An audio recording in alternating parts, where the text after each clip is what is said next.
Oppo Reno 12 F এই সেটটি customer হাত থেকে ফেলে দিয়ে ডিসপ্লেটা ভেঙে ফেলছে। তারপর আমার কাছে নিয়ে আসছে, আমি সুন্দর মতো ডিসপ্লেটা চেঞ্জ করার জন্য মোবাইলটা খুলে নিলাম।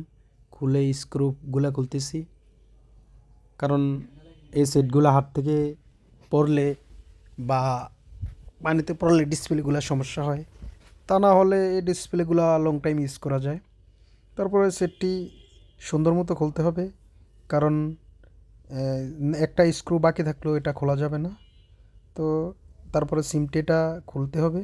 খুলে আস্তে নখ দিয়ে সাইড ফ্রেমটা খুলবেন।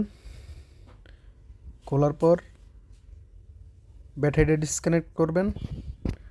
করার পর ডিসপ্লেটা আস্তে খুলবেন।